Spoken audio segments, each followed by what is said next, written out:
Salut tout le monde, très urgent et très bonne nouvelle. Mes chers amis, voici les plus bonnes nouvelles de l'année. Un officier de la DGSE française est démasqué. Il est impliqué dans un trafic d'armes avec des groupes terroristes. Il s'appelle Thomas Glozo. Il s'appelle Thomas Glozo. Mes chers amis, voilà sa photo ici que je vais vous montrer. Un officier, la France est prise la main dans le sac au Niger. Le voilà ici, Thomas Glozo. On va lire après, on va vous montrer la vidéo. Mes chers amis, voilà ce qui s'est passé. Un officier de la DGSE française est impliqué dans un trafic d'armes avec des groupes terroristes.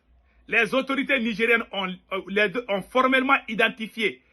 Les autorités du Niger ont formellement identifié un officier de liaison de la DGSE française, Thomas Glozo, comme étant impliqué dans la coordination des livraisons d'armes à des groupes terroristes basés au Nigeria. Ces armes étaient destinées à des projets subversifs visant à déstabiliser le Niger.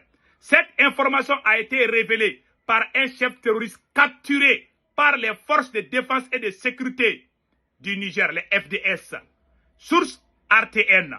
Je vais vous montrer la vidéo et regardons ça très bien. La France est démasquée depuis le Niger, mes chers amis. Voilà l'officier même en question, celui qui est impliqué. Voilà sa photo. Thomas Glozo, c'est l'agent, voilà. Donc, je vous laisse écouter la vidéo que j'ai ça ici avec moi. Par rapport à l'implication de la France dans la mise en œuvre des projets subversifs contre le Niger, un chef terroriste tout récemment arrêté appartenant à la faction terroriste de Korsinga qui a participé à une réunion à Sokoto au Nigeria le 18 avril 2024 sur la mise en œuvre des 10 projets a formellement reconnu parmi 78 photos qu'on lui a présentées au cours de son audition celle d'un certain Glozo Thomas. Glozo était un officier de liaison de la Direction générale de sécurité extérieure de la France au niveau de l'ambassade de France à Niamey avant les événements du 26 juillet 2023. L'objet de cette réunion, convoquée par un certain Moussa Moumouni, ex-conseiller à la présidence du régime déchu, était de mettre à la disposition de la faction terroriste de Korsinga, dont les terroristes est membre, un arsenal de guerre pour les aider à déstabiliser le Niger. Ce sont des grands projets terroristes dont l'une des bases arrières se trouve dans la zone de Guédera, dans le lac Tchad, où une équipe formée par les Français et commandée par Rissa Agboula est déjà positionnée en ce moment pour passer à l'acte. Rissa Agboula a été effectivement aperçu le mercredi 11 septembre 2024 dans le lit de lac Tchad. Voilà des indices concordants qui en disent long sur la complicité de certains Nigériens dans la commission des actes subversifs au Niger.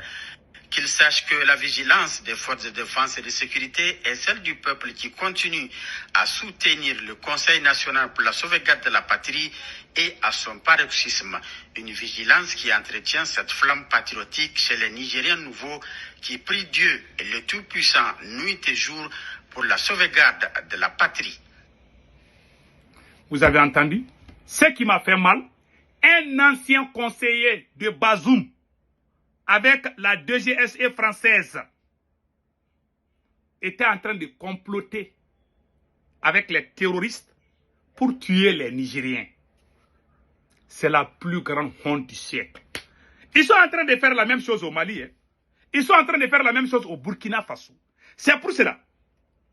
Les autorités de l'AIS, tous les ennemis, tous ceux qui sont contre le général Tchiani, tous ceux qui sont contre le capitaine Ibrahim Traoré, tous ceux qui sont contre le président et colonel Assimi Goïta, ces apatrides se sont unis et faire une alliance avec les terroristes. Aujourd'hui, les opposants de l'AIS sont la plupart devenus des nouveaux alliés des terroristes. Je vous dis ça aujourd'hui. Ils sont devenus les alliés des terroristes aujourd'hui. Quand les terroristes nous attaquent, ils sont contents. Ce sont eux qui publient les mauvaises photos. Ce sont eux qui publient les photos où nos soldats sont tués. Ce sont eux qui sont contents quand on est en train de brûler le Mali ou le Niger ou le Burkina Faso. Voilà les gens. Ce qui m'a touché, un ancien conseiller du président Bazoum qui travaille avec la France contre son propre pays. Vous avez vu ça où? Si ce n'est pas en Afrique. L'homme noir est capable de tout à cause des pouvoirs. Faisons beaucoup attention. Ces apatrides-là, ils ne veulent pas. Et puis, ce qui est marrant dans cette affaire, ils ont planifié ça depuis le Nigeria. Et avec Rissa Ag, un ancien rebelle. Un ancien rebelle, Rissa Ag, regardez. Un rebelle, ce n'est pas un ancien rebelle, c'est un rebelle. Rissa Ag, le plan est de créer une grande rébellion contre le Niger. Ces rebelles vont aller occuper une partie du Niger, après ils vont mettre no-fly zone, comme ils ont fait à Libye. Ils veulent faire la même chose au Mali, à Tezawatel, ils veulent faire la même chose au Burkina Faso. Chers peuple du Mali, du Burkina Faso et du Niger, restons soudés. Je vous jure, au Mali, la plupart de ces opposants-là, qu'ils soient des militaires ou des civils, ils sont la plupart des alliés d'aujourd'hui des terroristes. Je ne vous mens pas.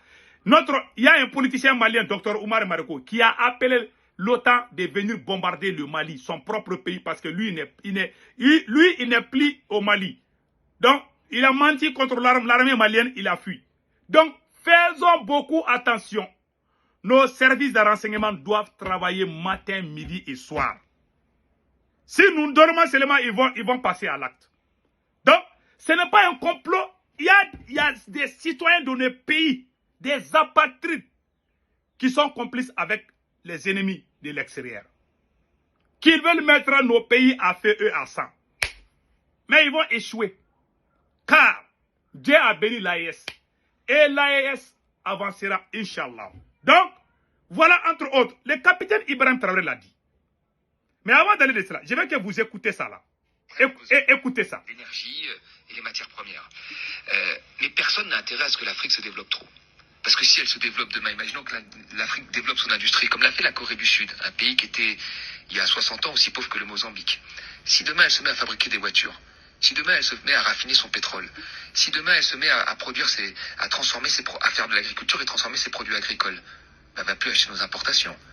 Et donc on n'a pas intérêt à cette situation. On n'a pas intérêt. Donc la volonté... Donc vous avez vu maintenant? Si nous on se développe et ils sont foutus. Ça, il faut que nous on meure pour qu'ils vivent là-bas. Ça, c'est quel genre de vie? Ça, c'est quel genre de vie? C'est pour ça qu'on les a chassés là. Ils veulent les retourner. Ils veulent coûte que coûte retourner. Ils ne veulent pas abandonner. Je vous jure, cette guerre-là va durer. Ce n'est pas une guerre qui va finir aujourd'hui. Nous allons tous mourir et ça va continuer. Donc, c'est pour ça que moi je vous dis, restons très vigilants. Cette guerre n'a même pas commencé. Voilà, ça n'a même pas commencé. Maintenant, je vous laisse écouter le capitaine ici. De haute intensité. C'est à vous, chef, officier militaire, prenez ça en compte. Commencez à vous préparer pour la guerre de haute intensité. Ouais. J'espère que je me fais comprendre. Oui. Ce n'est pas uniquement du terrorisme. Ouvrez l'œil. C'est beaucoup plus que ça. C'est une guerre de décolonisation. Et vous avez dû entendre ces derniers jours certains généraux ailleurs qui ont fait comprendre que s'il faille qu'ils viennent avec leurs armées nous recoloniser, il faut qu'ils viennent. Eh bien, préparez-vous à la guerre de haute intensité. Soit ils viendront eux-mêmes, soit ils passeront par leurs valets locaux qui sont ici pour essayer de troubler notre quiétude. Donc, quiconque, je dis bien quiconque, que ce soit le terrorisme ou toute autre armée qui doit venir troubler notre quiétude, nous devons nous préparer à les accueillir sur de long terme et intensement. Voilà pourquoi je vous dis, préparez-vous à la guerre de haute intensité. Donc, que Dieu protège le Niger, le Burkina Faso et le Mali. Chers peuples de l'AES, soyons unis. Chers peuples de l'AES, découragement zéro. Continuons, nous allons gagner, Inch'Allah. Passez excellent week-end. Ciao, ciao.